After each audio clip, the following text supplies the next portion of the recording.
She laughed as she walked out the restaurant door. At first, I thought she was joking. She always joked. But as the minutes turned into hours, and the waiter kept refilling my water out of pity, I realized she wasn't coming back. That was 5 years ago. 5 years since the night my wife, Clara, left me sitting alone in a crowded restaurant, surrounded by murmured whispers and sympathetic stares. 5 years since she shattered something inside me that I've never quite repaired. And now, she's standing in front of me again. Older, thinner, her hair shorter but still the same chestnut brown I used to trace with my fingers while she slept. Her lips part, her eyes widening in disbelief as she looks over my shoulder. Because she's not staring at me. She's staring at the man standing behind me. But I'll get to that part. 5 years earlier, Clara and I had been married for 3 years. She was laughter and light, a free spirit who could walk into a room and somehow make the air shimmer. I was more grounded, steady, quiet. We balanced each other, or so I thought. That night, she suggested dinner at a new Italian restaurant downtown. It was one of those places with soft jazz, warm lighting, and wine bottles stacked like art. We were seated at a corner table, candles flickering between us. I remember the way her face glowed in that light, mischievous, beautiful, impossible to read. Halfway through dinner, she leaned in with that teasing smile. "Let's play a game," she said. "What kind of game?" "Let's see who can stay silent longer. Whoever speaks first pays the bill." I chuckled. "You always find ways to make things interesting." "Always," she winked. We fell quiet for a while. I remember thinking how strange it felt, trying not to speak to the woman I loved. But when I finally gave in and opened my mouth to say something, she was gone. Her chair empty. Her purse missing. I waited. 10 minutes. 30. An hour. The waiter approached gently. "Sir, will the lady be returning?" I smiled awkwardly. "Yeah, I think so. It's a joke." But it wasn't. She never came back that night. Or the next. Or ever, really. I called. Texted. Drove to her sister's house. Her mother's. Her friends. Nobody knew where she was. A missing persons report. Sleepless nights. 1,000 theories running wild in my mind. Accident, kidnapping, amnesia. Anything but the truth. 3 months later, I received an envelope in the mail. No return address. Inside was our wedding ring, hers, not mine, and a note that said only, "I'm sorry. Don't look for me." That was it. Something inside me died the day I read that note. Years passed like ghosts. I sold the house. Stopped wearing my ring. Tried to move on. Therapy helped, slowly. Friends dragged me out for beers, blind dates, vacations I didn't enjoy. But then one day, I met Emily. She wasn't Clara. She was quieter, steadier, and more real. There were no games, no mystery. Just warmth. She helped me find laughter again. When we married 2 years later, I promised myself never to look back. I meant it. Until last week. I was at a charity gala, work event, black tie, elegant crowd. Emily was talking with some of my colleagues across the room when I felt a tap on my shoulder. "Daniel," a voice said, soft and uncertain. It took me half a second to place it. Then another to breathe. "Clara." The world seemed to tilt sideways. She looked almost the same, just worn. There was a tremor in her voice when she said, "You look good." I managed a stiff smile. "You disappeared, Clara." Her eyes filled with tears instantly. "I know. I didn't mean to hurt you. Didn't mean to." My voice cracked. "You vanished. No goodbye. Just a note." People were watching, so she motioned toward the balcony. "Please, just give me 5 minutes." I followed her outside. The cool air bit against my skin, or maybe that was the shock. "I was scared," she began. "I thought leaving was the only way."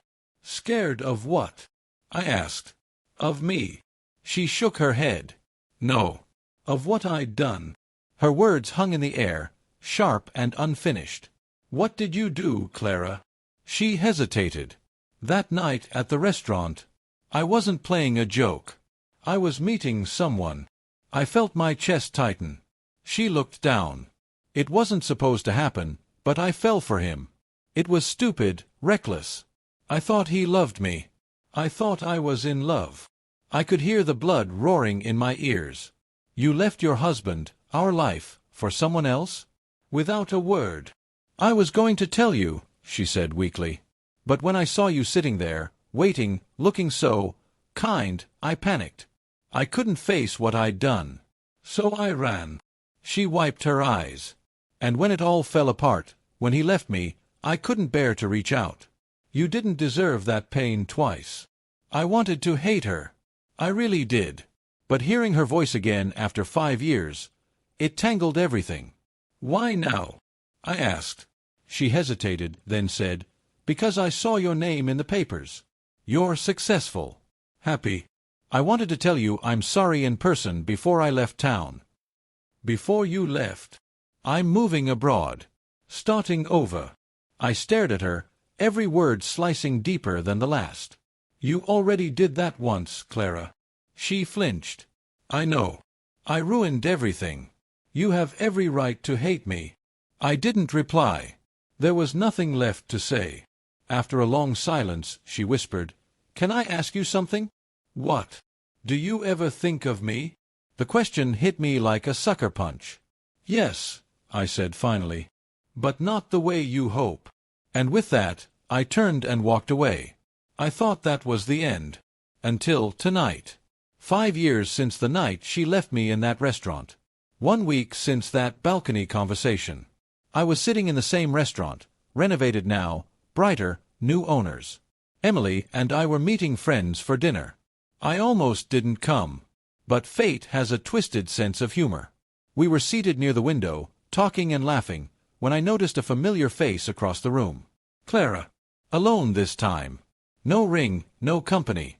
Just her and a glass of wine, staring out the window like she was waiting for someone who'd never come. Our eyes met briefly. I saw her stiffen, the color draining from her face. She started to stand, then froze completely. Because as she looked past me, behind me, her expression changed from shock to pure horror. I turned slightly. The man walking toward our table was tall, dark-haired, sharply dressed. One of my business partners, and, coincidentally, Emily's old friend. His name was Adam. But from the way Clara's lips trembled, from the whisper that escaped her mouth, "Oh God! Adam," I realized he wasn't just anyone to her. He was the man she'd left me for. The man who had abandoned her, just as she'd abandoned me. And now, fate had seated us all in the same restaurant, years later, beneath the same flickering candles. Emily smiled warmly at him. "Adam, you made it." He grinned, oblivious to the storm unraveling around us. "Wouldn't miss it." I watched Clara crumble silently in her chair, eyes darting between us. Her chest rose and fell in quick, panicked breaths. She whispered, "You're with her." I didn't answer. Emily glanced between us, confused. "Do you two know each other?" Clara looked at me, pleading silently for mercy, for the truth not to be spoken aloud.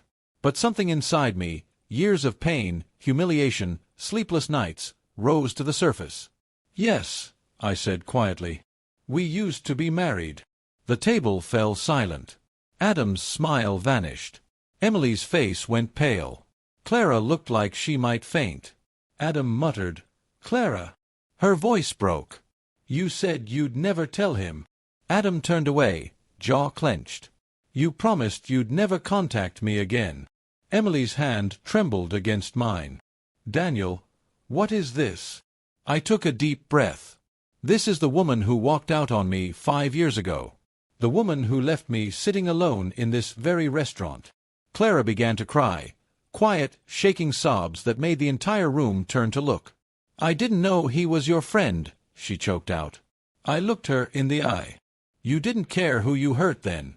Why should it matter now?" The waiter appeared awkwardly beside us, asking if everything was all right. Nobody answered. Emily rose slowly, her voice steady but tight. "Let's go, Daniel." I nodded, stood, and took her hand. But before leaving, I looked back one last time. Clara sat alone at the table, face buried in her hands, surrounded by the same flickering candlelight that had once made her seem angelic. Now it only highlighted how broken she'd become. Outside, the night air felt cold and clean. Emily didn't speak for a while, and I didn't push her to. We walked in silence until she finally said, "That was her, wasn't it?" "Yes." "Do you still love her?" I stopped walking. Looked at her, the woman who'd stood by me through healing and heartache, who'd rebuilt me without even knowing the pieces she was fixing. "No," I said softly. "I stopped loving her the day she left. I just didn't realize it until tonight." Emily nodded, her fingers tightening around mine. "Let's go home." As we walked away, I glanced back through the restaurant window one last time. Clara was still there, head bowed, alone again, this time by her own doing. Maybe some people never stop running from their choices. But me, I'd finally stopped chasing ghosts.